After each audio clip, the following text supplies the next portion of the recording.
వంట చేసింది ఎవరో చెప్తారా? ఏంటి అడుగుతున్నానుగా. బాగుంది.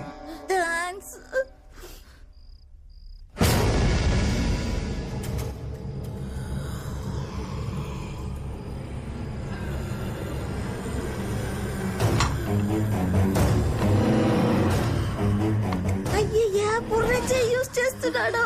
దగ్గరికి వెళ్ళి కంటమ్మా కొడతాడేమో.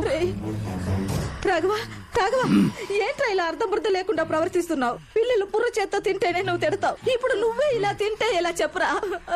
రాఘవ వద్దురా. రాఘవ చెప్తున్నా.